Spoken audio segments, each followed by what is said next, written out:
La historia está llena de reyes crueles, de conquistadores despiadados y déspotas sedientos de poder.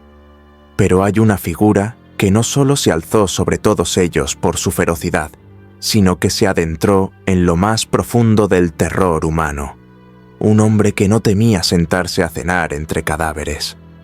Ni los castillos góticos, ni los colmillos ficticios logran igualar la escalofriante realidad del príncipe que convirtió la muerte en mensaje, el sufrimiento en castigo ejemplar y la sangre en herramienta de control absoluto. Este no es el relato de un vampiro salido de la imaginación, sino de un ser humano real que gobernó con tal brutalidad que incluso el más poderoso de sus enemigos eligió dar media vuelta antes que enfrentarlo. Esta es la historia del hombre conocido como Vlad el Empalador, pero aquí lo conoceremos como el rey que cenaba con cadáveres. Este acto no era un arrebato de locura, sino un performance calculado, un ritual macabro diseñado para demostrar que su voluntad había conquistado la repulsión y el miedo más fundamentales del ser humano. Las más elaboradas y febriles ficciones de horror, aquellas nacidas de mentes que buscaron explorar los abismos del miedo, palidecen y se desmoronan en un polvo insignificante ante la cruda y sólida biografía de este hombre. Durante siglos hemos permitido que nuestras pesadillas fueran pobladas por espectros y demonios de la imaginación, por constructos diseñados para un escalofrío pasajero. Pensemos en los castillos góticos, esas monumentales arquitecturas de la melancolía y el pavor que se han convertido en el arquetipo del terror.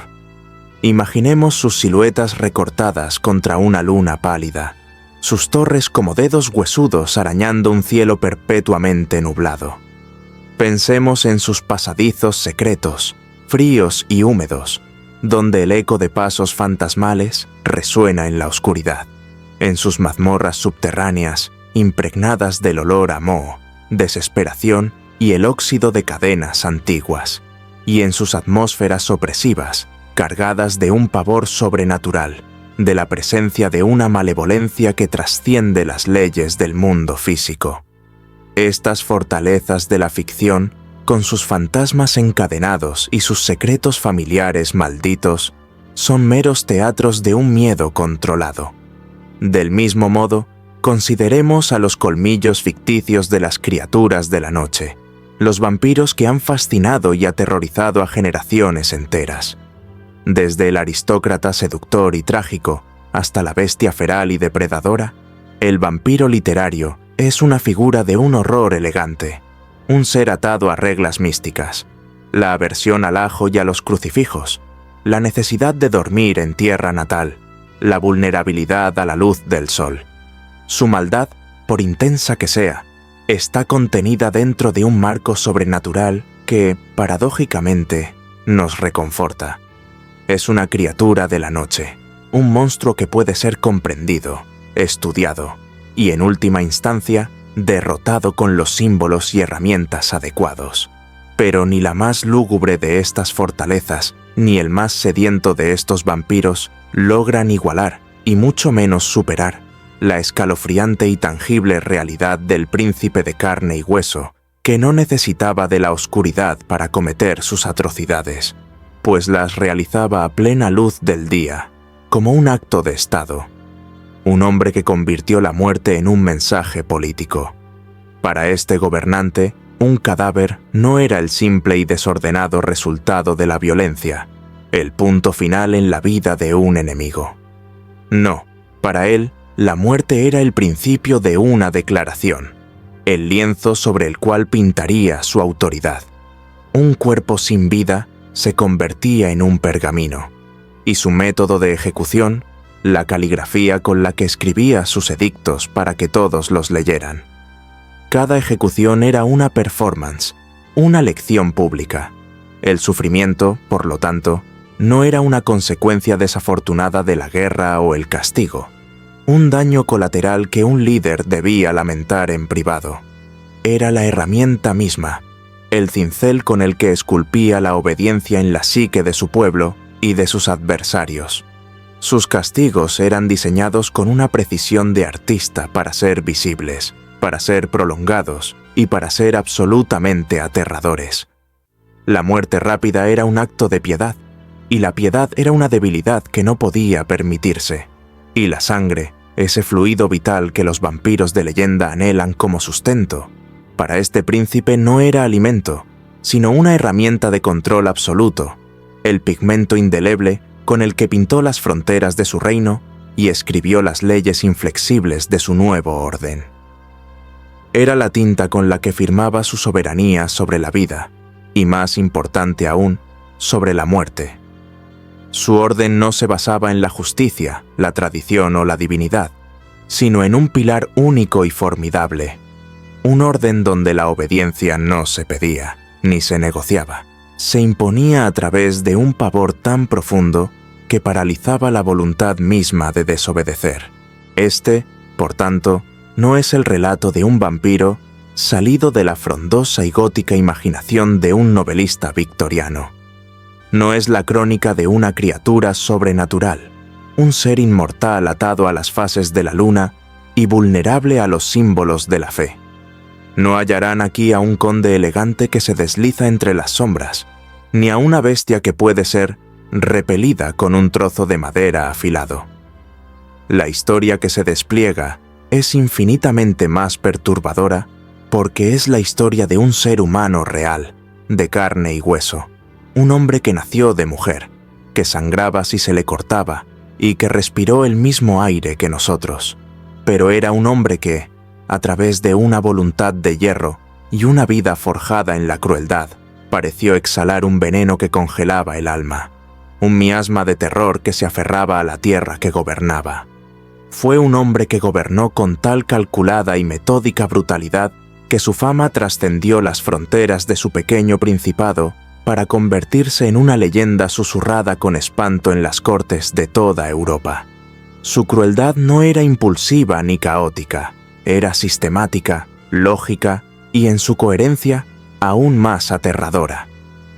La prueba definitiva de su poder psicológico llegó cuando se enfrentó al hombre más poderoso del mundo conocido en su época, un sultán que había logrado lo que generaciones de líderes musulmanes solo habían soñado: conquistar la legendaria e inexpugnable Constantinopla, poniendo de rodillas al imperio bizantino.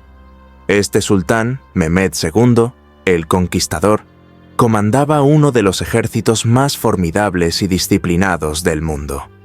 Cuando marchó sobre Valaquia, esperaba una campaña rápida, un simple acto de disciplina sobre un vasallo insolente.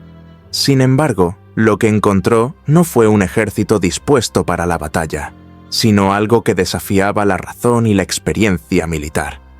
Se encontró con la manifestación física del infierno que este príncipe había erigido para recibirlo: el infame Bosque de los Empalados.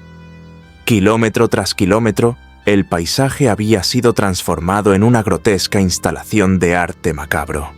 20.000 cuerpos, soldados turcos capturados, pero también hombres, mujeres y niños de su propio pueblo, acusados de traición, se retorcían en la agonía de estacas afiladas. El aire estaba espeso, con el olor a muerte y los gritos de los que aún tardaban en morir.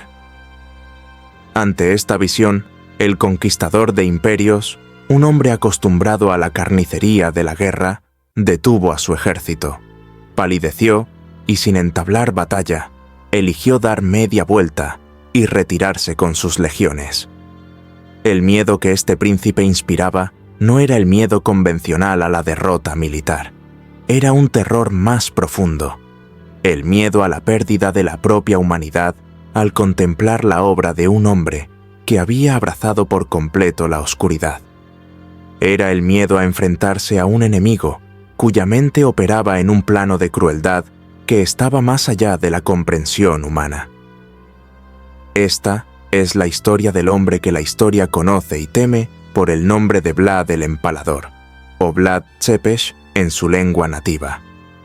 Es un apodo que no necesita adorno ni explicación, un título que describe con una precisión brutal y literal su método predilecto de ejecución y su firma inconfundible en el lienzo de la crueldad europea. El nombre mismo es un acto de terror, una encapsulación de su filosofía de gobierno, un dolor lento, visible y ascendente. Pero aquí, en esta narración que busca ir más allá del mero catálogo de atrocidades, para entender la insondable profundidad de su carácter y la naturaleza última de su poder, lo conoceremos por un título aún más íntimo, más revelador y, si cabe, más espantoso: El rey que cenaba con cadáveres. Este no es un mero detalle sensacionalista, es el corazón de su leyenda, el acto que lo separa de otros tiranos, porque es en esa comunión profana con la muerte, en ese acto de sentarse a una mesa con vino y pan en medio de un campo de agonía, donde reside la clave de su voluntad indomable y de su aterradora visión del mundo. Imaginen la escena: el sol de la tarde cayendo sobre un campo salpicado de estacas. Los gemidos de los moribundos son la música de fondo. El olor de la sangre y las vísceras se mezcla con el aroma de la comida que sus sirvientes le presentan. Y en el centro, Vlad, comiendo con una calma imperturbable, quizás incluso con placer. Este acto es la declaración final de su poder.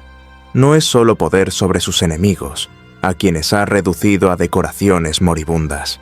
Es poder sobre sí mismo. Es la demostración de que ha conquistado las reacciones más básicas del ser humano: el asco, la piedad, el miedo.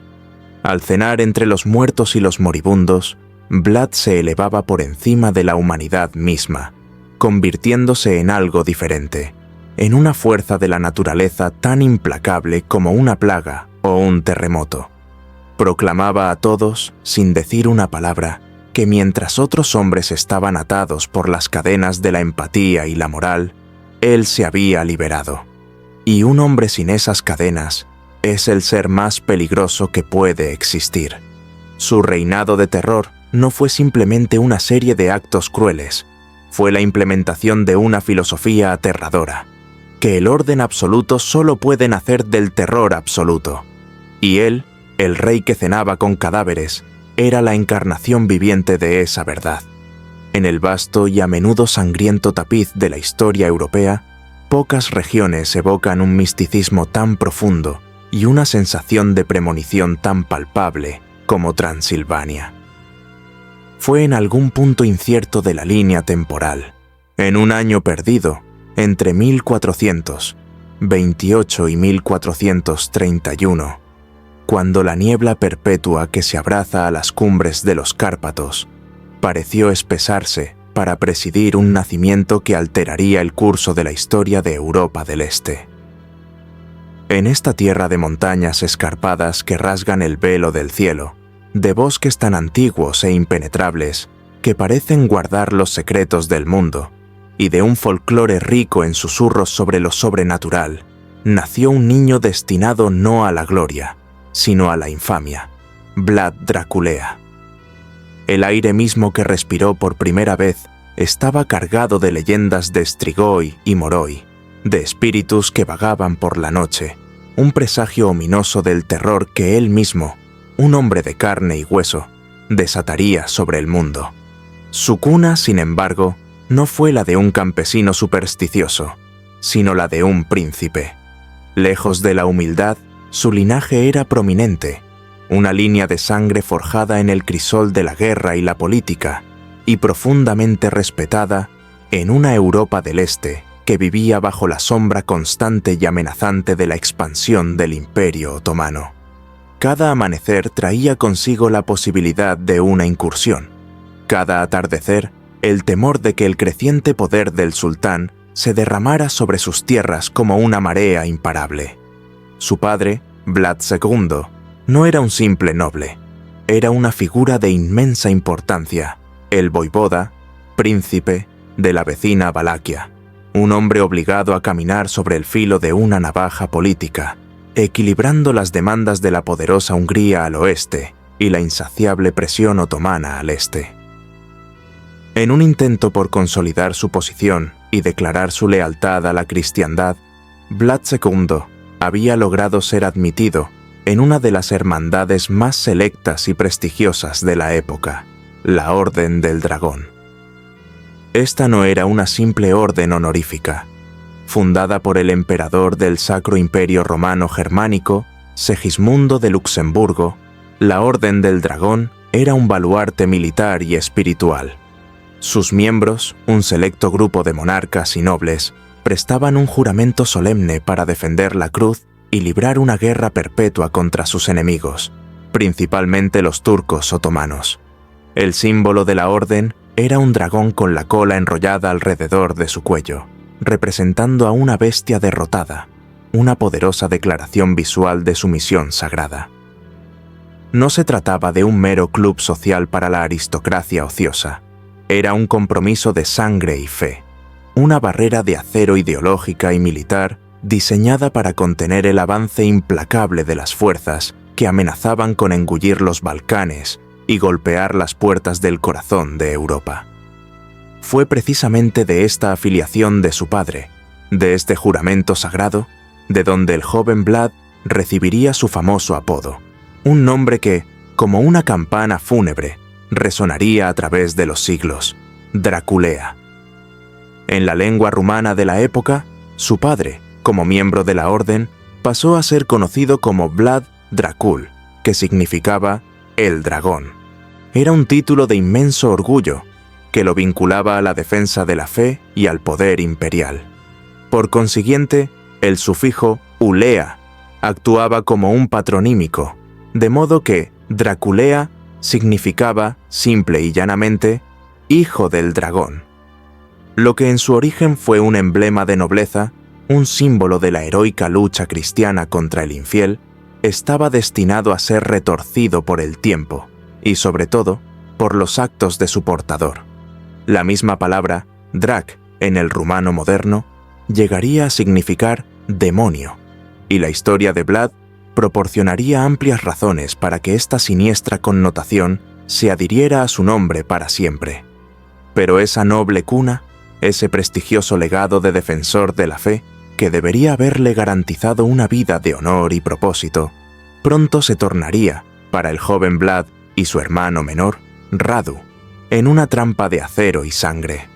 Se convirtió en el preludio a una vida definida no por la piedad cristiana, sino por la traición, el brutal cautiverio y una sed de venganza tan profunda y abrasadora que lo consumiría todo a su paso.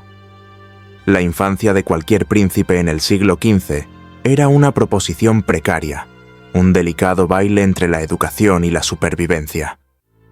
Pero la de Vlad no fue simplemente precaria. Estuvo definida desde el principio por la política más brutal y descarnada de su tiempo. La lealtad era una moneda devaluada y la vida humana, una pieza de negociación. Esta dura realidad se materializó de la forma más traumática posible, cuando tenía apenas 11 años, a una edad en la que un joven noble en las cortes más seguras de Francia o Inglaterra estaría aprendiendo latín, filosofía y el arte de la cetrería. Vlad fue arrancado violentamente de su hogar y de todo lo que conocía. El perpetrador de este acto no fue un enemigo extranjero, sino la figura que debía ser su máximo protector, su propio padre. En un movimiento desesperado de ajedrez político, Vlad II entregó a sus dos hijos, Vlad y el más joven y maleable Radu, como rehenes al sultán Murad II. No fue un acto de crueldad paterna en el sentido convencional, sino una decisión nacida de la más fría y pragmática necesidad. Era una garantía humana, una prenda de carne y hueso ofrecida en un intento por mantener una paz frágil y constantemente amenazada entre su Principado de Valaquia y el colosal Imperio Otomano. El sacrificio personal de sus hijos era el precio agonizante que Vlad II tenía que pagar para conservar su trono, para mantener una apariencia de autonomía para su pueblo y para evitar, al menos temporalmente, la invasión total de sus tierras. Para el padre, era una jugada calculada. Para el hijo de 11 años, fue la primera y más profunda lección sobre la traición y la impotencia. Así comenzó el viaje que definiría su alma.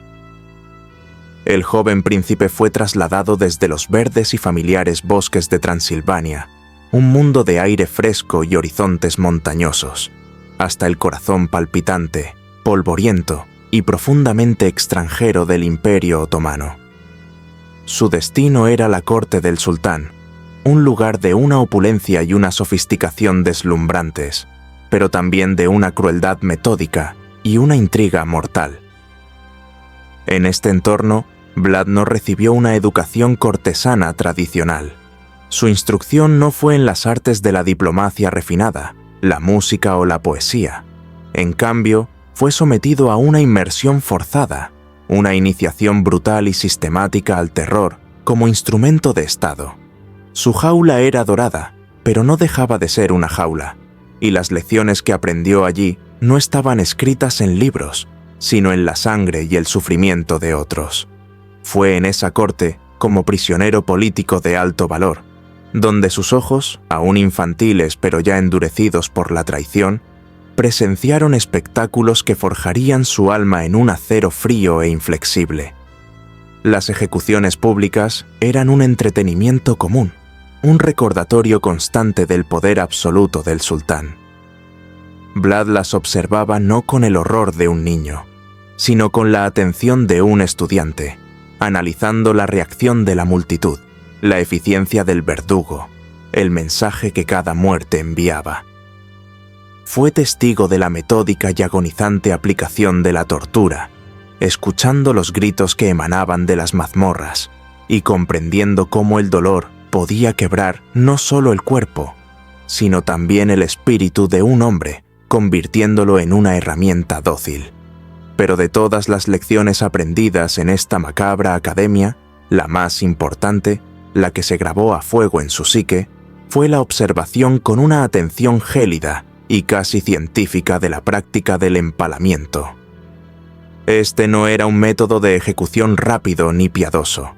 Era el castigo que el sultán reservaba para sus enemigos más odiados, para los traidores y para aquellos a quienes deseaba convertir en un ejemplo aterrador. Era una muerte lenta, diseñada para maximizar el sufrimiento y la humillación pública. Vlad observó cómo se preparaban las estacas, cómo se afilaban las puntas, y el método preciso con el que el cuerpo de la víctima era izado y dejado caer, permitiendo que su propio peso lo ensartara lentamente, cuidando de no dañar órganos vitales para prolongar la agonía durante horas, a veces días. Vio a hombres, mujeres y niños retorciéndose bajo el sol, sus gritos transformándose en gemidos ahogados mientras la vida se les escapaba dolorosamente. No solo vio el acto físico, comprendió su poder simbólico. Comprendió que un hombre empalado era más que un cadáver. Era un cartel, una valla publicitaria del terror, un mensaje inequívoco de que el desafío al poder del sultán conducía a un infierno en la tierra. Esta lección, aprendida en el exilio y la humillación, se convertiría en la piedra angular de su propia filosofía de gobierno, la herramienta principal con la que un día tallaría su propio reino de miedo. En el corazón suntuoso y letal del Imperio Otomano, dos hermanos, príncipes de una tierra lejana, vivían un cautiverio que modelaría sus almas de maneras irrevocablemente distintas. Eran dos ramas del mismo árbol, regadas por la misma lluvia de intriga y amenaza. Pero mientras una se doblaba para abrazar la luz del sol extranjero, la otra se endurecía en la sombra, retorciéndose en una forma que el mundo aprendería a temer. El menor, Radu, cuya juventud lo hacía quizás más maleable, cuya belleza le ganaría un apodo que lo distinguiría por siempre, reaccionó a la jaula dorada, adaptándose a sus barrotes. No los vio como una prisión, sino como un nuevo mundo, un ecosistema de poder con sus propias reglas, que, una vez aprendidas, ofrecían no solo supervivencia, sino también prosperidad.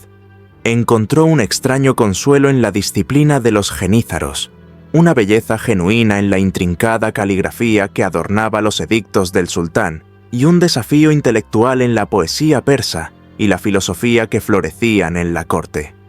La cultura otomana, opulenta, sofisticada y segura de sí misma, lo sedujo. Aprendió la lengua hasta hablarla sin acento, adoptó las vestimentas y las costumbres, y su encanto natural le granjeó la simpatía de sus captores, culminando en el favor personal del mismísimo sultán Murad II y, más tarde, de su hijo, Mehmed. Radu eligió integrarse, fundirse con el poder que lo retenía, convirtiéndose en una pieza valiosa dentro del gran tablero otomano, un amigo del imperio, un converso a su modo de vida. Vlad, sin embargo, tuvo una reacción diametralmente opuesta, una repulsión visceral e intelectual a todo lo que a su hermano fascinaba. Para él, la jaula, por muy dorada que fuera, seguía siendo una jaula.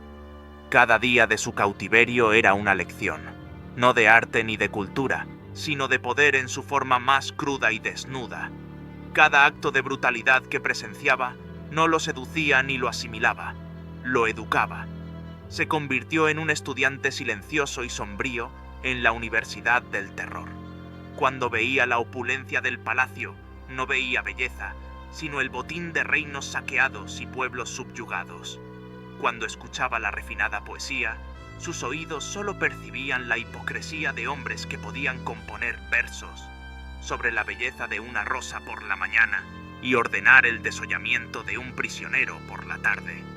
Las ejecuciones en el patio no eran para él un espectáculo lejano y macabro, sino un seminario práctico. Observaba con una intensidad helada, memorizando no solo el acto, sino su efecto. Analizaba el silencio que caía sobre la multitud, el miedo palpable en el aire, la forma en que la agonía prolongada de un solo hombre podía garantizar la obediencia de miles. El empalamiento, en particular, lo fascinaba y lo repelía a partes iguales. Estudiaba la técnica, la precisión necesaria para insertar la estaca sin matar a la víctima de inmediato, asegurando horas, a veces días, de un sufrimiento público y ejemplar. Veía cómo la visión de un cuerpo suspendido entre el cielo y la tierra, retorciéndose en una danza de dolor, paralizaba la voluntad de los espectadores. Vlad no aprendió a ser un turco, aprendió lo que los turcos sabían mejor que nadie. En ese mundo de seda y acero, solo vio una lección fundamental, una verdad inmutable que se grabó a fuego en su mente y en su alma. El miedo es un arma mucho más poderosa y fiable que cualquier tratado de paz, que siempre podía romperse, más persuasiva que la más astuta de las diplomacias, que dependía de la buena fe de mentirosos, e infinitamente más duradera que la lealtad comprada con oro, que siempre podía ser superada por una oferta mayor. Años después, mientras Vlad seguía rumiando esta amarga lección, languideciendo en su cautiverio dorado, convertido ya en un joven endurecido, la tragedia golpeó a su lejana familia con la fuerza de un rayo que parte un roble centenario. La noticia llegó como un veneno susurrado, viajando a través de las redes de espías y mercaderes para finalmente alcanzar sus oídos. En Valaquia, los nobles, la poderosa y turbulenta clase terrateniente conocida como los boyardos, habían consumado su traición.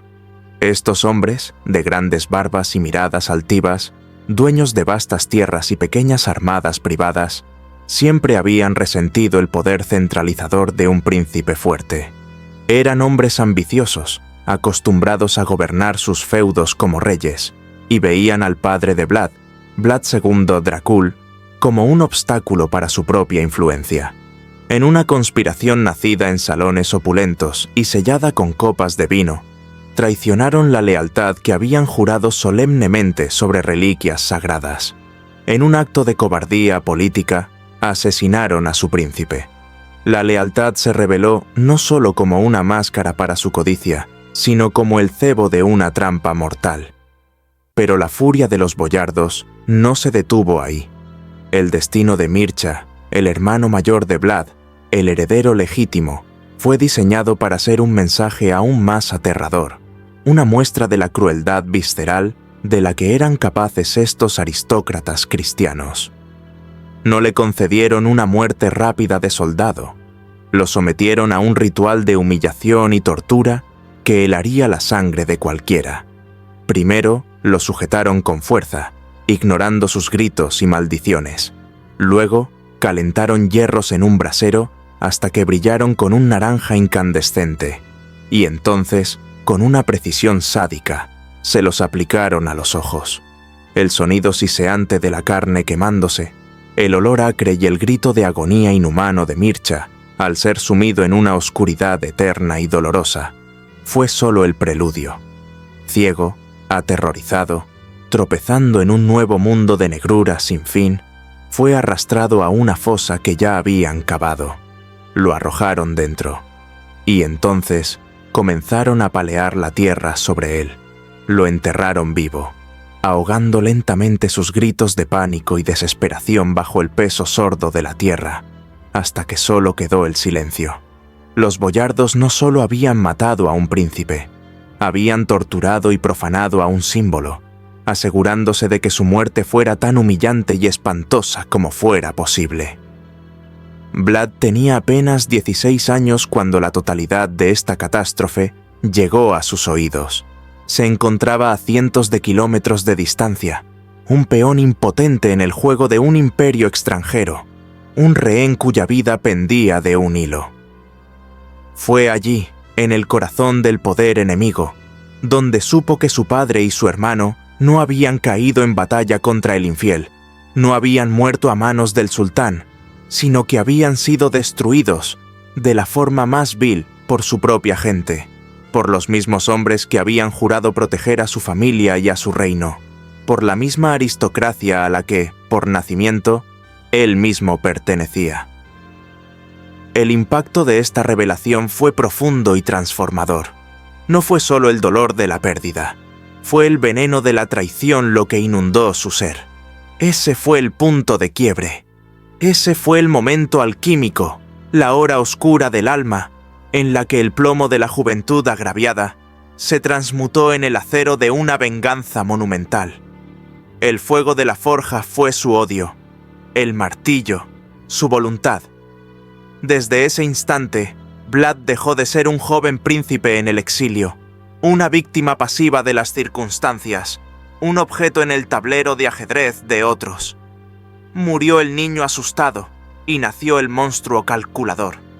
Se metamorfoseó en una voluntad inflexible, una encarnación del propósito, una fuerza de la naturaleza humana alimentada por dos potentes y terribles combustibles que ardían en perfecta y letal sinergia. El primero era un rencor profundo, abrasador e inextinguible, un odio tan puro y concentrado que se convirtió en el sol negro alrededor del cual orbitaría el resto de su vida. Ansiaba la retribución, no una simple justicia, sino un castigo tan desproporcionado y espectacular que borrara la memoria misma de la ofensa con un terror aún mayor. El segundo combustible era su mente, ahora afilada como una navaja, fría, estratégica y paciente. La rabia pura, lo comprendió. Era un fuego que se consumía a sí mismo. Su venganza no sería un arrebato de furia, sino una obra maestra de la crueldad, planeada meticulosamente, cada paso ejecutado con la precisión de un cirujano. Comenzó a planificar no solo su regreso y su retribución, sino la creación de un nuevo orden. Un orden donde la palabra traición fuera tan temida que ni siquiera se atreviera a ser susurrada en la más profunda de las noches. En su mente, los rostros de los boyardos se convirtieron en un lienzo, sobre el cual practicaría las lecciones de terror que había aprendido también en la corte otomana. Ya no era un prisionero del sultán.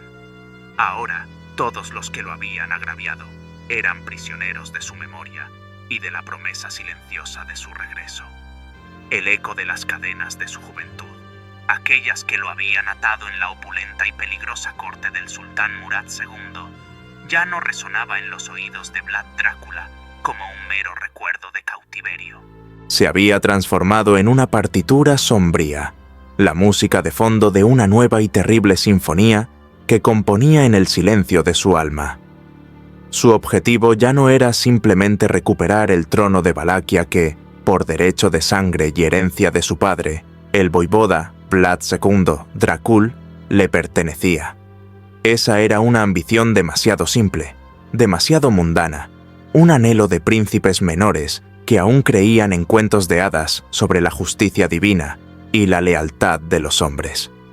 Vlad había visto la verdad del mundo en los ojos sin alma de los genízaros y en los susurros venenosos de los visires. El poder no se heredaba ni se merecía. Se tomaba y se mantenía con una mano de hierro tan firme que quebrara los huesos de cualquiera que osara desafiarla. Su meta se había vuelto mucho más grandiosa y terrible. Quería imponer un orden absoluto, no un reino, sino una máquina perfectamente engrasada de obediencia.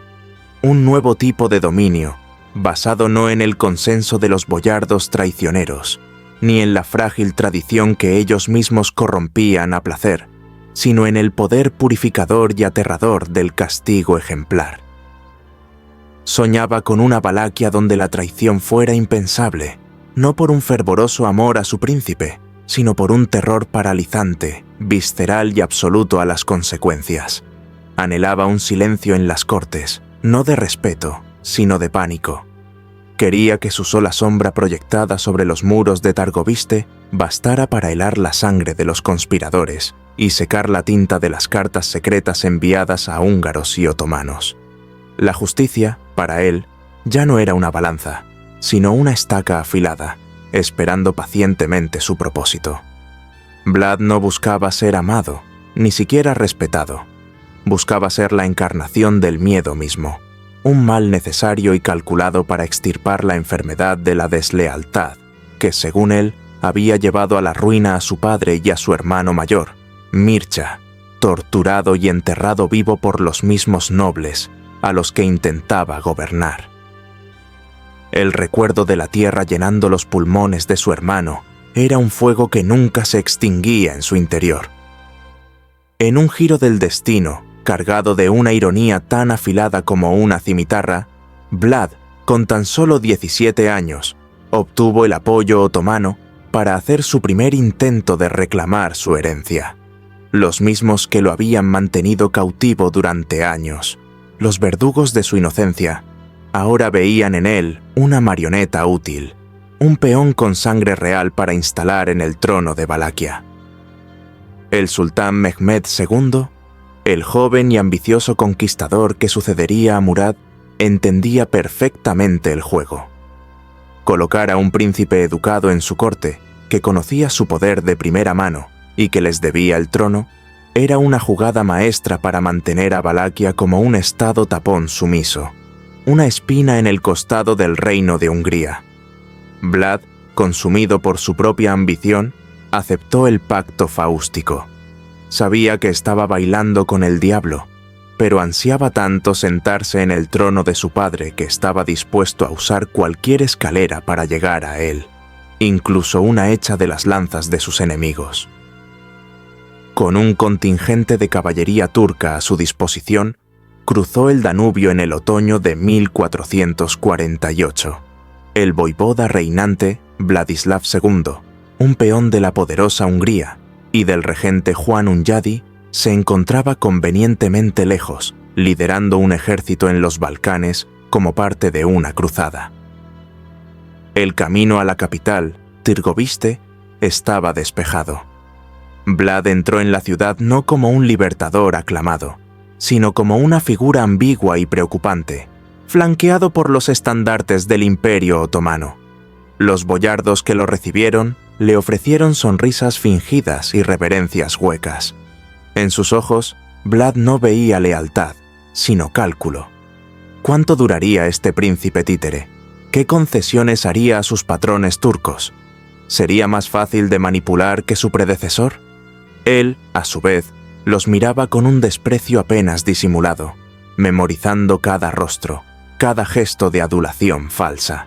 Ya estaba compilando una lista mental. Sin embargo, su primer reinado fue un ascenso tan fugaz como un relámpago en una noche de tormenta. Su inexperiencia era una herida abierta. A sus 17 años, poseía una voluntad de acero, pero carecía de la paciencia y la astucia para navegar las corrientes subterráneas de la política valaca.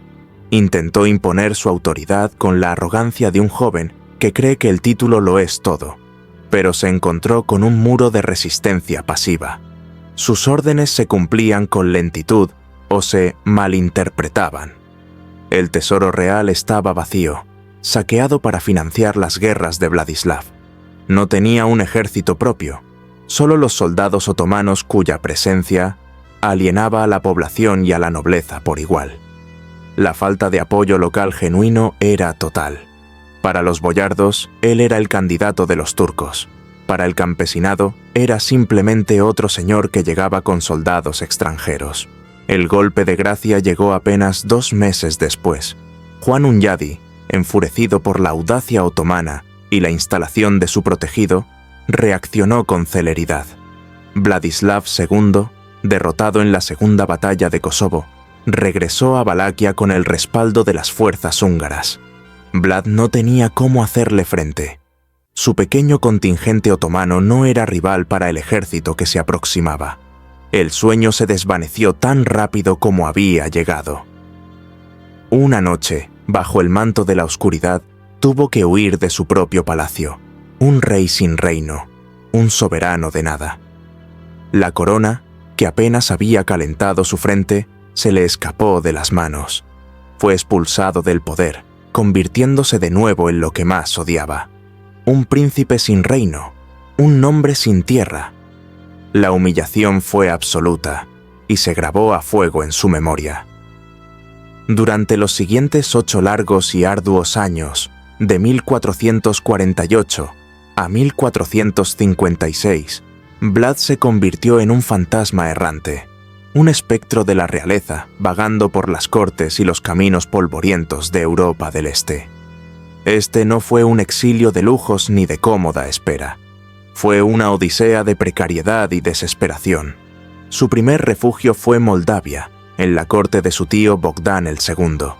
Allí encontró un respiro temporal, una familiaridad que le recordaba una vida anterior. Pero la estabilidad en los principados rumanos era una ilusión. En 1451, Bogdan fue asesinado en una boda por un usurpador, Pedro Arón. Una vez más, Vlad tuvo que huir para salvar su vida, galopando en la noche mientras el olor a traición y sangre fresca llenaba el aire. La lección se repetía. Las alianzas de sangre no significaban nada frente a la ambición desnuda. Desde Moldavia, su errancia lo llevó a su Transilvania natal, la tierra de su nacimiento, pero que ahora estaba bajo el control férreo de su némesis, Juan Hunyadi, de Hungría. Se movió por las ciudades sajonas de Brașov y Sibiu, centros de comercio y poder que lo veían con profunda desconfianza. Aquí no era un príncipe, sino un problema político, un exiliado incómodo cuya mera presencia podía causar un incidente diplomático con los otomanos o con el voivoda Vladislav II, quien había puesto precio a su cabeza. Vivió en las sombras, siempre mirando por encima del hombro, sin tierra, sin ejército y sin aliados fiables. Su existencia pendía del hilo de la caridad y la astucia, una figura solitaria, cuya única posesión era su nombre, Draculea, y la ardiente determinación que lo consumía como una fiebre perpetua. Se dice que en estos años perfeccionó su dominio de las lenguas húngara y alemana, absorbiendo no solo el idioma, sino también la mentalidad, las tácticas militares y las debilidades políticas de sus anfitriones y enemigos. Pero este período de aparente debilidad no fue un tiempo perdido, fue su verdadera coronación. Fue la universidad de su crueldad, el seminario de su tiranía. Cada humillación, cada puerta cerrada en su cara, cada mirada de desdén de un noble menor, cada noche pasada en una posada mugrienta preguntándose si llegaría al amanecer, era como un golpe más del martillo de un herrero sobre el acero al rojo vivo de su alma. El proceso era insoportablemente doloroso, pero el resultado era una purificación. Cada golpe eliminaba las impurezas de la compasión o la duda. Cada chispa que saltaba era un vestigio de misericordia que se extinguía para siempre. Su voluntad, ya formidable, se estaba afilando hasta convertirla en una cuchilla de obsidiana, perfecta, fría y letal. Fue en esta época cuando buscó la protección de su mayor adversario, Juan Hunyadi. La situación geopolítica había vuelto a cambiar. La caída de Constantinopla en 1453 ante el sultán Mehmed II, el mismo que había apoyado a Vlad años antes, envió una onda de choque por toda la cristiandad. Hunyadi, el azote de los turcos, ahora era el principal defensor de Europa contra la expansión otomana. Vladislav II, el voivoda de Valaquia, había comenzado a mostrar una política pro-otomana para salvar su propia piel, lo que enfureció a Hunyadi. De repente, Vlad, el exiliado, se convirtió en una opción viable para el regente húngaro. Vlad se presentó ante Hunyadi no como un mendigo, sino como un arma. Impresionó al veterano general con su profundo conocimiento de los otomanos, su mentalidad, sus tácticas, su idioma, sus debilidades. Argumentó con una lógica fría y convincente que solo él, que había vivido entre ellos, podía combatirlos eficazmente. Le prometió a Hungría no un aliado servil, sino un baluarte inexpugnable en el Danubio. Hunyadi, un pragmático consumado, reconoció la verdad en sus palabras y el fuego en sus ojos. Vio en este joven príncipe amargado y endurecido no al antiguo títere de los turcos, sino al enemigo más implacable que podrían tener. Decidió apostar por él. Durante los últimos años de su exilio, bajo la tutela de Hunyadi, Vlad dejó de ser un simple pretendiente para convertirse en un estratega militar. Estudió las tácticas de guerra húngaras, aprendió a organizar ejércitos y, lo más importante, observó cómo Hunyadi trataba con la nobleza rebelde.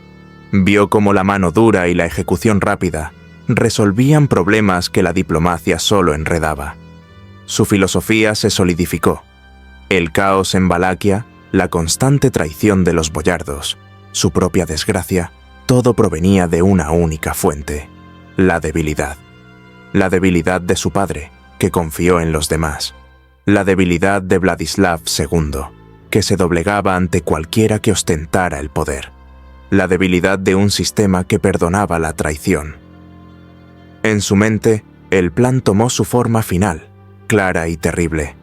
Cuando recuperara el trono, no habría perdón ni segundas oportunidades. No habría pactos con los boyardos. Los convocaría, sí, pero solo para juzgarlos. Construiría su orden sobre una montaña de cadáveres, un monumento tan visible y espantoso que nadie, ni en Valaquia ni fuera de ella, dudaría jamás de su resolución. El bosque de estacas que crecería en las colinas de Targoviste no sería un acto de locura, sino una declaración política, el sermón más elocuente que jamás se hubiera predicado en su tierra. Los 8 años de errancia habían concluido. El muchacho de 17 años, ingenuo y arrogante, había muerto en algún camino solitario de Transilvania. En su lugar se erigía un hombre de 25 años, forjado en el exilio, nutrido por el odio y armado con un propósito tan absoluto como el filo de una guillotina. El martillo del herrero había dado su último golpe. La cuchilla estaba lista. Valaquia lo esperaba, ajena al destino que su príncipe exiliado había diseñado meticulosamente para ella en las sombras. El regreso de Vlad no sería una restauración, sería un apocalipsis. El exilio es un crisol que o bien quiebra el alma de un hombre o la forja en un acero de una dureza inimaginable. Para Vlad III, hijo del dragón, príncipe desposeído de Valaquia, su tiempo lejos de la tierra que le correspondía por derecho de sangre, fue una larga y amarga educación en el arte de la supervivencia, y más importante aún, en la ciencia del poder. Tras la oscuridad de su cautiverio en el corazón del Imperio Otomano, donde había aprendido la brutalidad directa y la eficiencia del despotismo, su siguiente lección le aguardaba en un entorno aparentemente más civilizado, pero infinitamente más pérfido: la corte del regente húngaro, Juan Hunyadi. Hunyadi, el lobo blanco de Hungría, era una leyenda en vida, un baluarte de la cristiandad contra la marea otomana. Su corte en Buda era un torbellino de intriga, un nido de víboras donde la piedad era una debilidad y la confianza una invitación a la traición. Fue aquí donde Vlad recibió su educación de posgrado en el cínico arte de la política europea. Como un observador silencioso y atento, un príncipe sin principado, se movía por los opulentos salones y los corredores sombríos, un fantasma con ojos que lo veían todo. Aprendió el complejo y mortal juego de máscaras que practicaba la nobleza. Observaba con una frialdad que endurecía su corazón cómo los aliados jurados de hoy, unidos por pactos sellados ante Dios, se convertían en los enemigos mortales de mañana por una parcela de tierra o una ofensa imaginaria. Vio cómo las promesas solemnes y los tratados firmados con gran pompa se evaporaban con el simple gesto de compartir una copa de vino envenenado o con un cambio en los vientos políticos que soplaban desde Viena o Estambul. Cada día en la corte de Hunyadi era una clase magistral.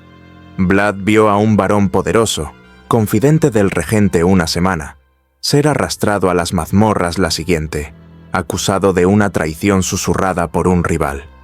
Escuchó a enviados papales predicar la unidad cristiana contra el infiel por la mañana, para luego verlos negociar en secreto con facciones rivales por la tarde, debilitando el mismo frente que pretendían construir. Se dio cuenta de que las sonrisas eran dagas ocultas, los cumplidos eran redes y cada gesto de generosidad era un anzuelo. Fue en este ambiente ponzoñoso donde aprendió su lección final, la que complementaría la que había aprendido en el Imperio Otomano y se convertiría en el pilar de su futuro reinado. La lealtad no se gana con palabras honorables ni con actos de magnanimidad. La lealtad, en su forma más pura y fiable, se compra, y su precio más seguro y duradero no es el oro, ni la tierra, ni los títulos. Es el miedo, un miedo visceral, absoluto e imborrable. Finalmente, tras casi una década de espera, de tramar y de observar, en el año 1456, la rueda de la fortuna giró una vez más a su favor. Juan Hunyadi había muerto, y el nuevo liderazgo húngaro, enfrentado a una renovada presión otomana y a la inestabilidad en su frontera sur, vio en el príncipe valaco exiliado una herramienta útil. Vlad, con su conocimiento íntimo de los otomanos y su manifiesta crueldad, parecía el candidato perfecto para gobernar Valaquia con mano de hierro y convertirla en un estado tapón, un erizo de púas que desangraría cualquier intento de avance turco. Respaldado ahora por la misma potencia que lo había mantenido en un limbo dorado, Vlad volvió a cruzar los Cárpatos para reclamar el trono de su padre. Pero esta vez no regresó como el joven impulsivo y sin experiencia que había sido en su breve y fallido primer reinado. Regresó como un hombre de 30 años, endurecido por la pérdida, el exilio y el estudio constante de la naturaleza humana en sus formas más viles. Era un maestro de la paciencia y la estrategia, un depredador que había aprendido a esperar el momento perfecto para atacar. Y en su mente, clara como un cristal de hielo, había un objetivo que ardía con una llama fría y constante, una deuda de sangre que había estado esperando pacientemente para cobrar. Su venganza contra los boyardos, la aristocracia terrateniente de Valaquia, los hombres que habían traicionado y asesinado a su padre, Vlad Dracul, y enterrado vivo a su hermano mayor, Mircea. Al llegar a Târgoviște, la capital, Vlad se encontró con un principado debilitado, desangrado por las luchas intestinas de estas mismas familias nobles. Los boyardos habían convertido Valaquia en su tablero de juego personal, deponiendo y nombrando príncipes a su antojo, cambiando su lealtad entre Hungría y el Imperio Otomano según soplara el viento de sus propios intereses. Habían despojado al trono de su poder y su dignidad, y al pueblo de su seguridad y su prosperidad.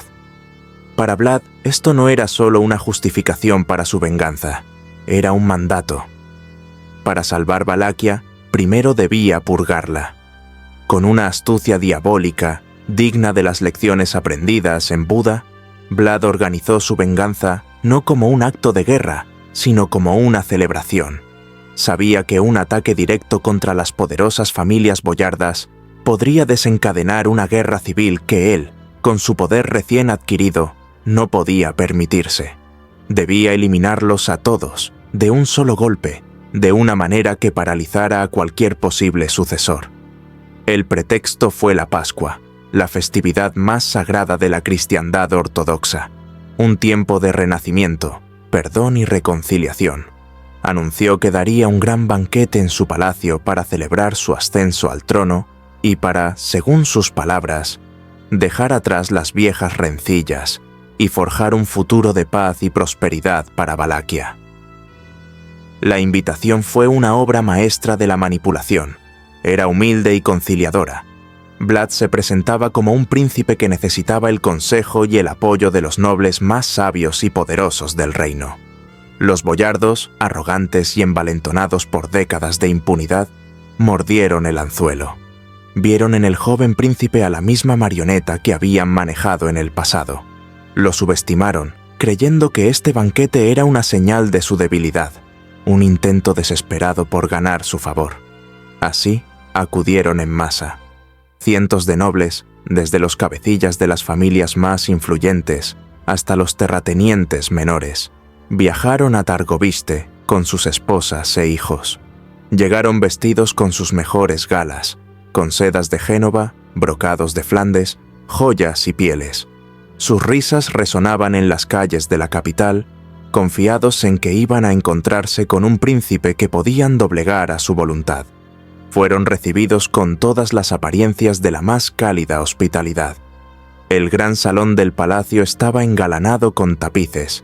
Las mesas de roble gemían bajo el peso de los manjares. Jabalíes asados, cisnes, pasteles de carne, frutas exóticas y jarras de plata rebosantes del mejor vino húngaro. Los músicos tocaban laúdes y flautas, y el propio Vlad se movía entre sus invitados con una sonrisa afable. Los agasajó con promesas de paz, les preguntó por sus familias, brindó por su salud y les aseguró que su sabiduría sería la piedra angular de su nuevo reinado. Perdonaba, decía, las traiciones pasadas. El futuro de Valaquia era lo único que importaba. Los boyardos bebieron, comieron y rieron. El vino relajó sus sentidos y aflojó sus lenguas. Se jactaban de sus tierras, de sus ejércitos privados, de cómo habían guiado a los príncipes anteriores.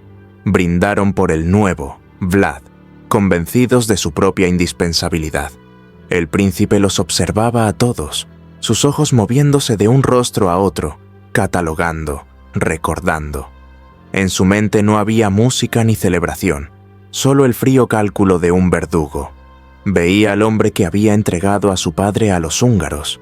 Veía al que había liderado la turba que cegó y enterró a su hermano.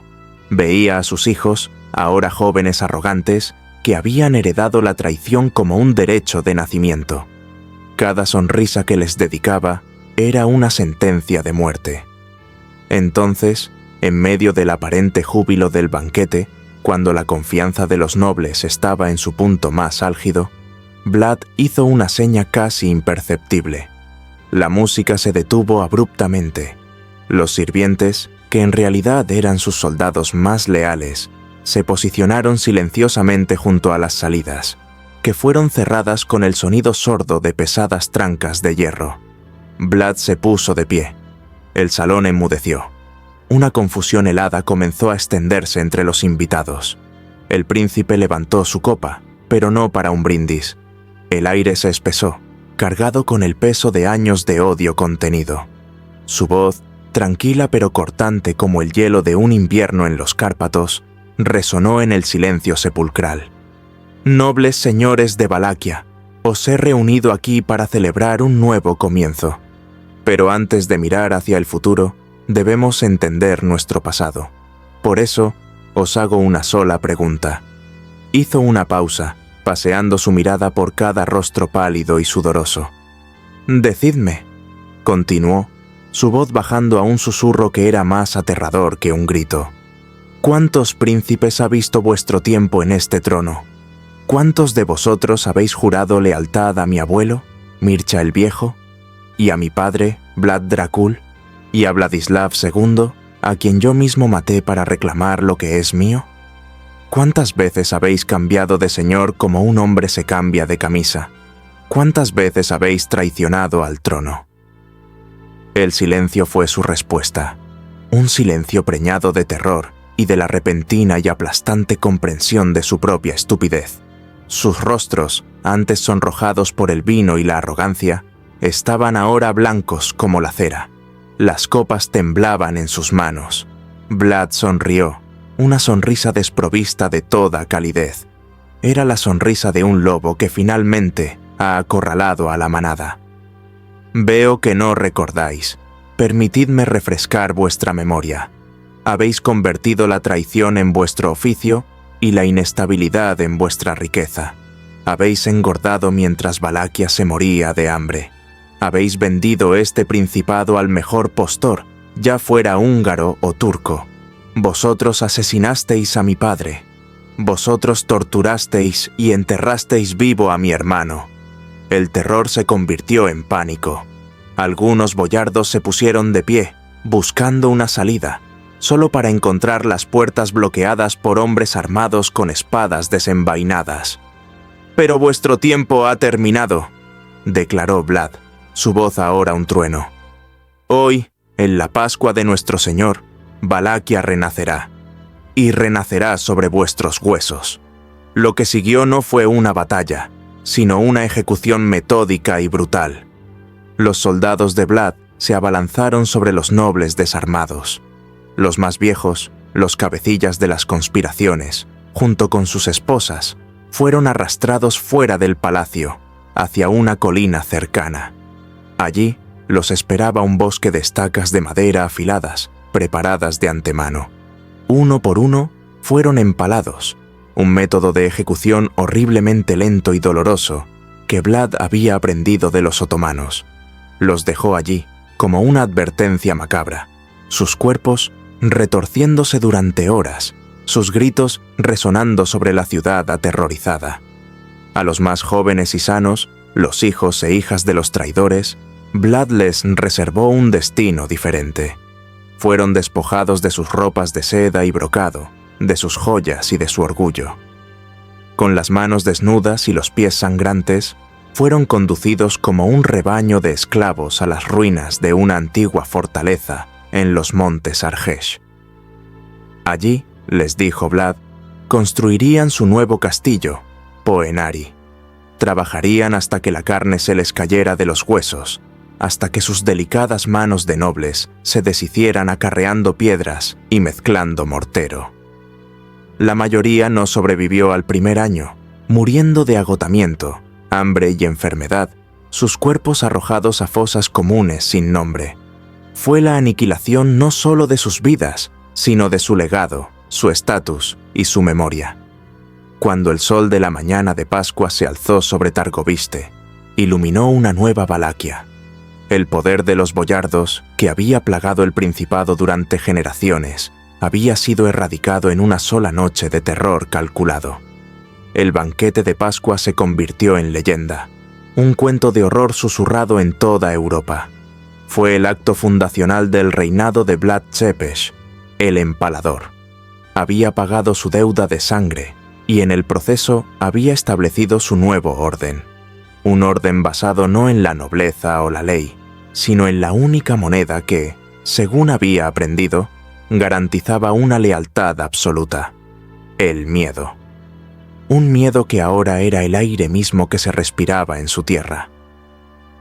El crepúsculo de la Pascua de 1457 teñía de matices púrpuras y anaranjados el cielo sobre Targoviste, la capital de Valaquia. Dentro del salón principal del palacio del voivoda, sin embargo, la única luz que importaba era la parpadeante y cálida de cientos de velas. Danzaban sobre los rostros de los boyardos, la nobleza del reino, reunidos para el banquete que el joven príncipe Vlad el III, a quien la historia recordaría como Vlad el Empalador, había convocado. El aire, espeso con el aroma de cordero asado, vino especiado y el dulce perfume del incienso de la reciente liturgia, vibraba con una mezcla de cautela y celebración. Vlad, con apenas 26 años, pero con una mirada que contenía la sabiduría sombría de un anciano y la ferocidad de un lobo acorralado, presidía la mesa principal. Había regresado al trono de su padre hacía apenas un año, un trono manchado con la sangre de su familia y la traición de los mismos hombres que ahora compartían su pan. Su padre, Vlad el II Dracul, y su hermano mayor, Mircea, habían sido asesinados, enterrados vivos por las facciones de boyardos, en confabulación con regentes húngaros. Cada sonrisa que recibía, cada brindis en su honor, era para Vlad una mueca de burla, un eco del pasado que no podía ni quería perdonar. El banquete había comenzado con una formalidad casi teatral.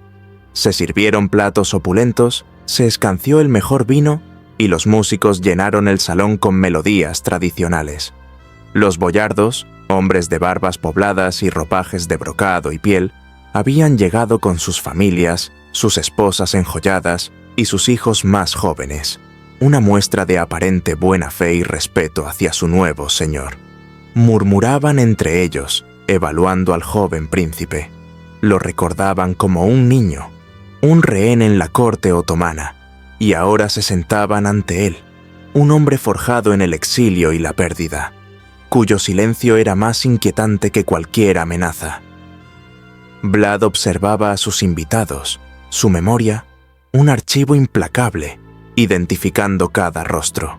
Allí estaba el anciano Barbu, cuya familia había controlado las minas de sal durante generaciones y cuya lealtad fluctuaba con el viento político. Más allá, el joven y arrogante Iancu, cuyo padre había liderado la facción que entregó a Mircea a sus verdugos. Sus miradas se encontraban con las de Vlad, y en ellas el príncipe no veía arrepentimiento, sino el cálculo frío del poder, la certeza de que, si se les daba la oportunidad, lo traicionarían a él, como lo habían hecho con su padre.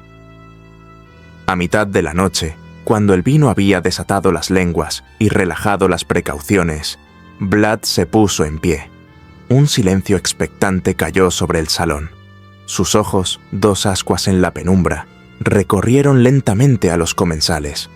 Su voz, cuando finalmente habló, no fue un grito de ira, sino un murmullo helado que cortó el aire tibio como un cuchillo. «Honorables boyardos», comenzó, una sonrisa apenas perceptible jugando en sus labios. «Agradezco vuestra presencia en esta Santa Pascua, una época de renovación y resurrección. Me gustaría haceros una pregunta, a vosotros que sois los pilares de este reino, los guardianes de su memoria». Hizo una pausa, dejando que la tensión se anudara en la garganta de cada hombre. ¿Cuántos príncipes recordáis haber servido en vuestras vidas? Una confusión inicial recorrió las mesas. Algunos nobles, envalentonados por el alcohol, soltaron una risita.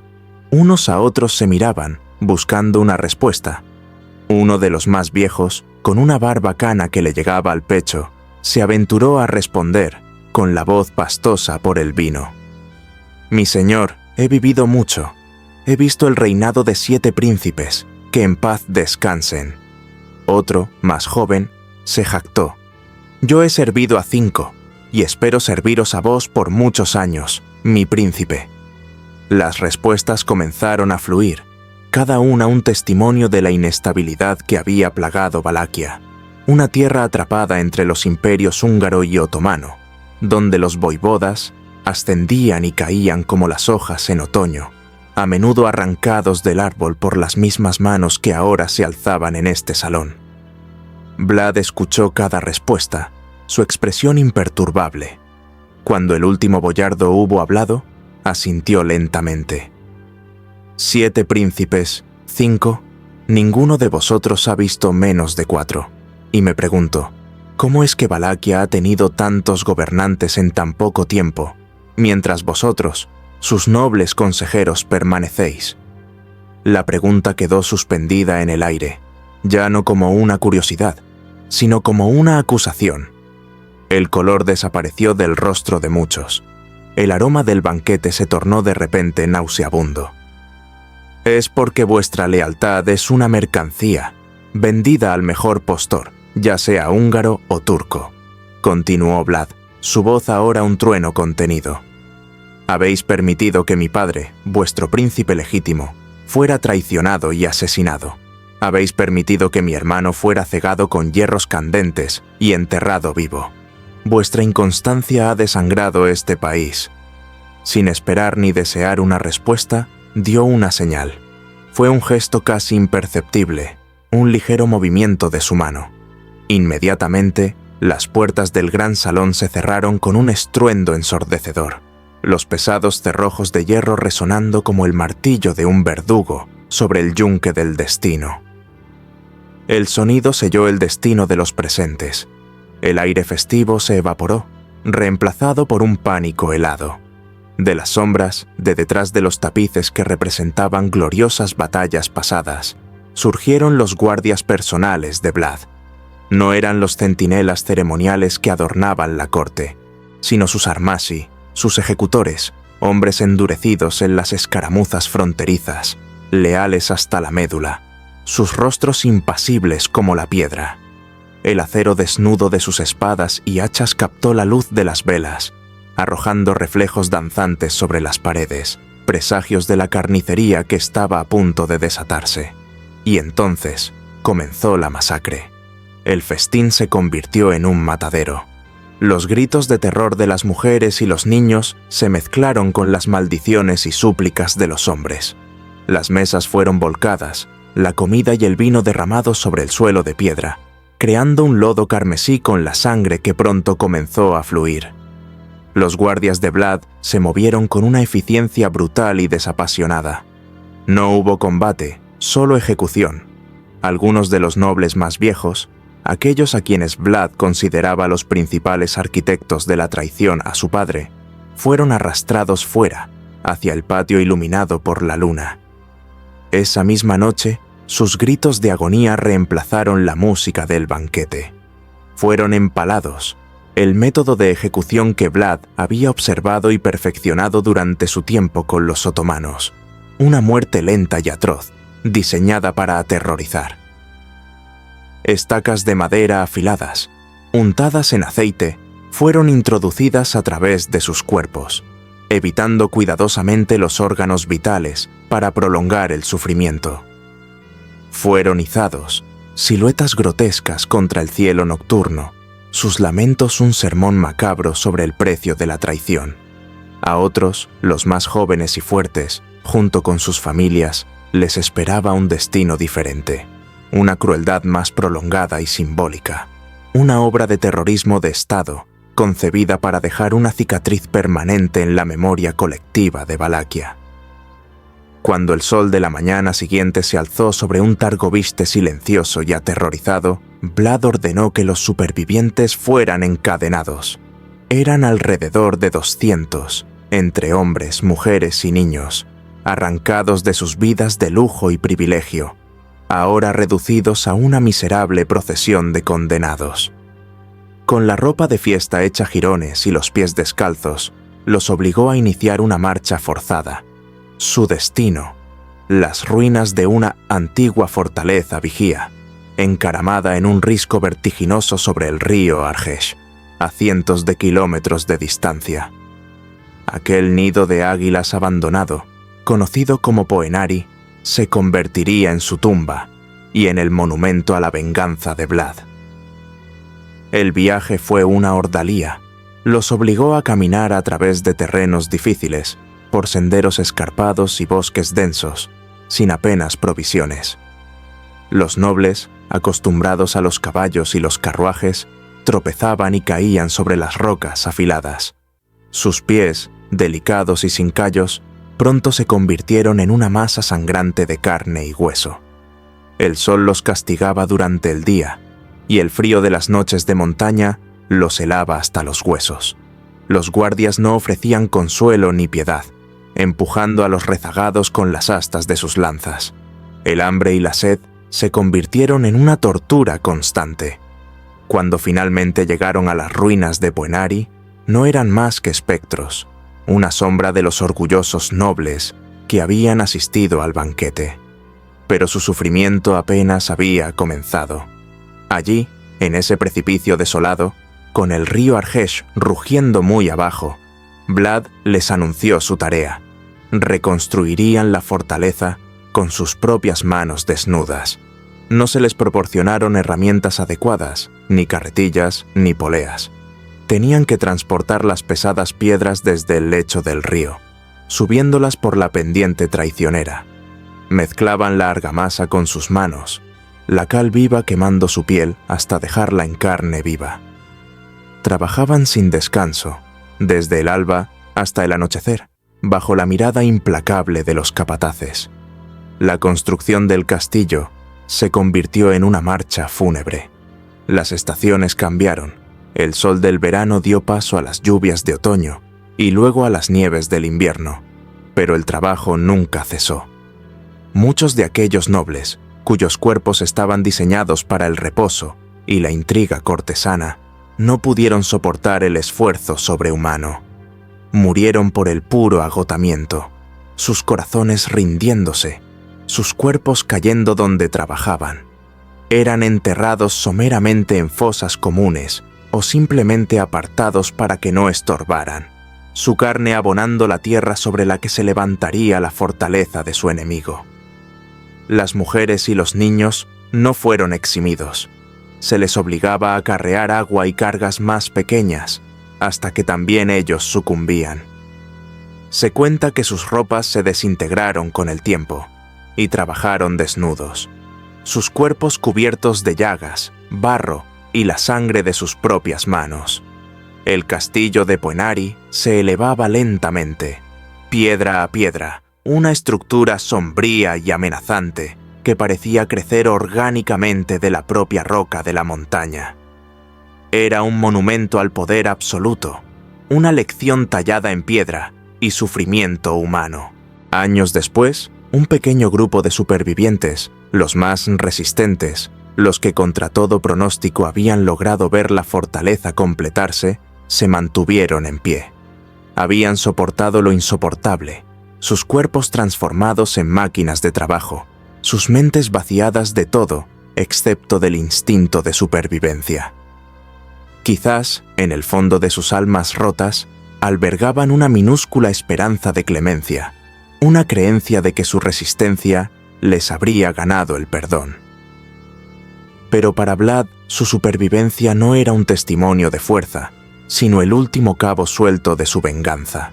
Cuando se colocó la última piedra, cuando las almenas del nuevo y formidable castillo de Buenari se recortaron desafiantes contra el cielo, Vlad organizó una última ceremonia. No hubo un banquete esta vez. La recompensa para los que habían construido su fortaleza fue la muerte. Fueron llevados a las afueras del castillo que habían erigido con su sudor y su sangre. Y allí, a la sombra de su propia obra, fueron empalados. Sus cuerpos fueron dejados a la vista, un bosque de advertencia para cualquier otro noble que osara desafiar el poder del voivoda. Así nació su legendario y maldito castillo, una fortaleza levantada literalmente sobre los cadáveres de sus enemigos, regada con el sudor de su agonía y la sangre de su ejecución. El castillo Buenari no era solo una estructura defensiva, era un símbolo, una declaración de que Vlad III, Draculea, no era un príncipe pasajero, era una fuerza de la naturaleza, un gobernante dispuesto a aniquilar a toda una clase social para forjar un nuevo orden basado en el miedo y la lealtad absoluta. El eco de los gritos de los boyardos en el salón de Targoviste y en las laderas del Argesh resonaría a través de los siglos, cimentando la leyenda oscura del empalador, el príncipe que construyó su poder sobre una fundación de huesos. El verdadero y más aterrador esplendor del reinado de Vlad no se manifestó en la acumulación de riquezas, en la construcción de grandes catedrales o en la forja de alianzas duraderas con otras naciones. Su genio residía en algo mucho más oscuro y etéreo, una estrategia de disuasión psicológica única en la historia de la guerra y el gobierno. La prueba definitiva de su método llegó en el año 1462. El sultán Mehmed II, conocido como el Conquistador por haber tomado la legendaria ciudad de Constantinopla, marchó con un ejército colosal de más de 100.000 soldados hacia Valaquia. Confiado en su abrumadora superioridad numérica y en su experiencia militar, esperaba una victoria fácil, un paseo militar para aplastar al insolente voivoda. Sin embargo, a medida que su ejército avanzaba por el territorio valaco, se encontró con algo que ninguna crónica militar había descrito, algo que ninguna mente, ni siquiera la del conquistador de imperios, había podido imaginar: un bosque artificial. Se trataba de una visión sacada de las profundidades del infierno, una instalación macabra que se extendía por kilómetros. Estaba formada por más de 20.000 cuerpos empalados, organizados con una precisión geométrica aterradora. Colinas enteras estaban cubiertas por estacas de madera afilada, y en cada una de ellas se exhibía un cadáver: soldados turcos capturados, pero también campesinos valacos sospechosos de deslealtad, mujeres, niños, ancianos, prisioneros de guerra y cualquiera que Vlad hubiera considerado un enemigo o un ejemplo. La escena era un asalto a todos los sentidos. Muchos de los empalados aún agonizaban, sus gemidos y gritos formando una sinfonía de sufrimiento que flotaba en el aire. Otros cuerpos estaban ya en estado de putrefacción, hinchados y descoloridos bajo el sol, siendo devorados por cuervos y otras aves carroñeras que graznaban mientras se daban un festín. El hedor de la muerte, una mezcla nauseabunda de sangre coagulada, vísceras expuestas y carne en descomposición, era tan denso que se podía sentir a kilómetros de distancia, anunciando el horror que se avecinaba mucho antes de que fuera visible. Ante esta visión apocalíptica, el sultán Mehmed II, un hombre que había visto la carnicería de innumerables batallas y asedios, detuvo su caballo. Su rostro, curtido por el sol y la guerra, palideció. Miró el bosque de los muertos, la escala monumental de la crueldad de su adversario, y sin dar una orden de ataque, dio media vuelta. Se retiró. No fue derrotado por las armas de Vlad, que eran insignificantes en comparación con las suyas, sino por la visión del infierno en la tierra, por la comprensión de que se enfrentaba a un tipo de voluntad que trascendía la lógica de la guerra.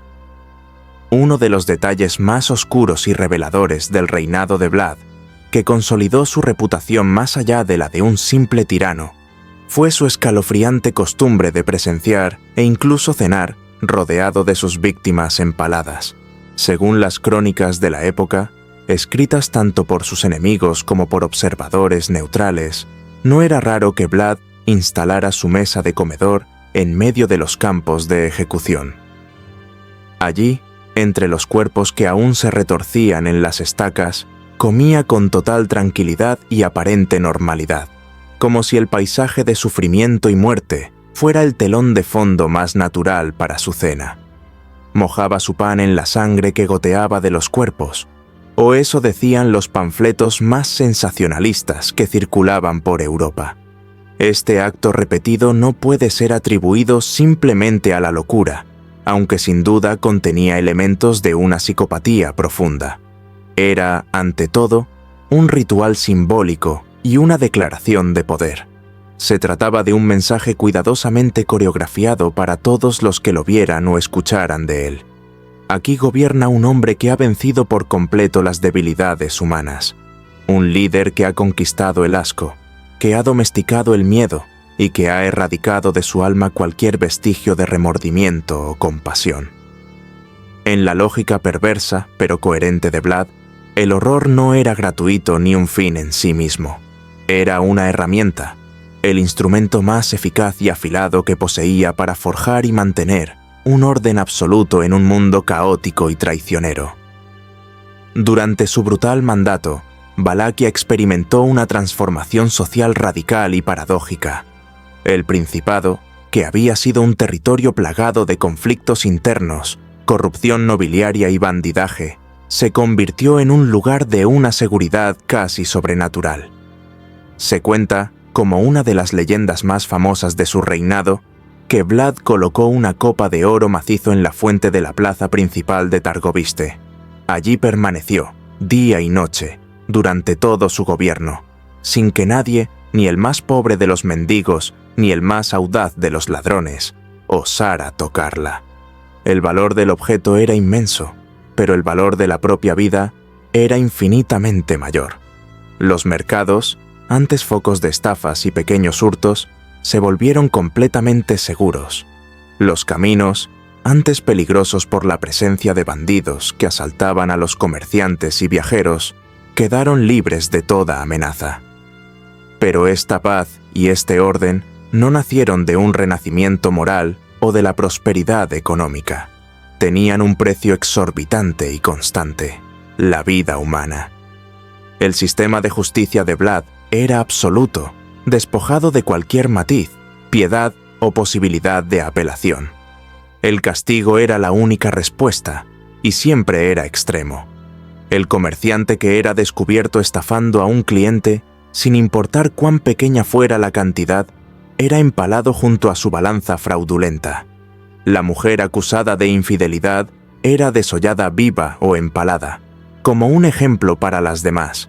El ladrón reincidente no era encarcelado, era quemado vivo en la plaza pública. Y en esta aplicación de la justicia brutal, Vlad no hacía distinciones. No importaba el estatus social. Un boyardo corrupto podía terminar en la misma estaca que un campesino ladrón. Su justicia era, en su concepción, espantosamente equitativa. Vlad no aspiraba a ser amado por su pueblo. Esa era una emoción voluble y poco fiable. Su objetivo era ser temido, no como un tirano caprichoso, sino como una ley inmutable de la naturaleza, tan inevitable y predecible como la salida del sol o la llegada del invierno. Una de las historias más escalofriantes que ilustra su retorcida filosofía de limpieza social fue la del llamado banquete de los pobres. Movido por lo que él consideraba un deseo de erradicar la miseria y la improductividad de su reino, Vlad ordenó que todos los mendigos, los enfermos crónicos, los lisiados y los huérfanos de la ciudad capital fueran reunidos. Se les prometió un gran festín, un alivio para su sufrimiento. Fueron conducidos a un gran salón de madera construido para la ocasión, donde se les ofreció comida abundante, bebida y el calor de un hogar. Cuando todos estaban dentro, saciados y desprevenidos, las puertas fueron cerradas y trabadas desde fuera. Entonces, por orden de Vlad, sus soldados prendieron fuego al salón por los 4 costados. Mientras el edificio ardía con sus ocupantes atrapados dentro, se dice que Vlad declaró fríamente desde una distancia segura: «He limpiado la miseria de mi reino para que nadie más sufra la pobreza». Para él, este acto no era un genocidio, sino una cirugía social radical. En su mente, el sufrimiento humano no era un problema que debía aliviarse con caridad o compasión, sino una enfermedad que debía erradicarse por completo, como una plaga. Era una visión profundamente distorsionada de la justicia social, una en la que la compasión era vista como una debilidad que solo perpetuaba el problema, y el castigo colectivo, por más horrible que fuera, se convertía en una forma perversa de redención para el Estado. Pero al final, ni su legendaria crueldad ni su innegable genio estratégico fueron suficientes para asegurar su poder de forma permanente.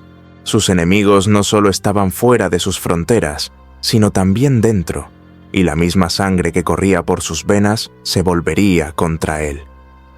En una vuelta retorcida y trágica del destino, fue su propio hermano, Radu, conocido como el Hermoso, quien lideraría la ofensiva final para derrocarlo. Radu, que se había asimilado a la cultura otomana durante su cautiverio compartido, se había convertido en un favorito del sultán y en un general de su ejército. Fue él al frente de las tropas turcas y de un contingente de boyardos valacos descontentos, quien invadió Valaquia. El pueblo, agotado por años de un terror implacable y de una paz comprada a un precio demasiado alto, empezó a darle la espalda a su temido príncipe. Vlad fue traicionado una vez más, esta vez por sus propios súbditos y por su antiguo aliado, el rey de Hungría, Matías Corvinus, quien, en lugar de ayudarlo, lo arrestó. Para justificar su acción ante el resto de Europa, el rey húngaro lo presentó como un monstruo incontrolable, un sádico inhumano cuya alianza era una vergüenza. Durante su encarcelamiento en Hungría, la leyenda negra de Vlad se magnificó. Se imprimieron y distribuyeron panfletos propagandísticos, especialmente en los estados alemanes, que detallaban sus atrocidades, a menudo exagerándolas hasta niveles fantásticos. Fue en estos textos donde se empezó a hablar de un rey que no solo mataba, sino que bebía la sangre de sus víctimas, que se bañaba en ella, que comía entre cuerpos abiertos y que encontraba placer en la tortura. La realidad, ya de por sí espantosa, comenzó a fundirse inextricablemente con el mito, sentando las bases para la leyenda del vampiro que vendría siglos después. Finalmente, en 1476, tras años de prisión, Vlad fue liberado. El clima político había cambiado de nuevo, y el rey húngaro vio útil liberar al feroz guerrero para que una vez más luchara contra los otomanos. Vlad intentó una última y desesperada reconquista de su trono, y lo logró. Recuperó el poder en Valaquia por tercera vez, pero el mundo que lo rodeaba ya no era el mismo. Su nombre ya no inspiraba el respeto temeroso de antes, solo un odio profundo y un deseo de venganza. Su último reinado duró apenas unos meses. Fue emboscado por una fuerza superior de turcos y boyardos rivales cerca de Bucarest. Luchó con la ferocidad de un lobo acorralado, pero fue derrotado y decapitado en el campo de batalla. Su cabeza, como trofeo final, fue enviada al sultán Mehmed II en Constantinopla. El sultán, para asegurarse de que todo el mundo supiera que el empalador estaba muerto, la clavó en la punta de una estaca en el centro de la ciudad, después de conservarla en miel para evitar su descomposición. Según la tradición local, su cuerpo decapitado fue encontrado por monjes y enterrado en el monasterio de Snagov, en una isla en medio de un lago, un lugar apropiado para un personaje tan aislado y enigmático. Pero la leyenda de Vlad no terminó con su muerte. Siglos después, en el siglo XX, cuando los arqueólogos excavaron la tumba que supuestamente contenía sus restos, no encontraron nada. Estaba vacía.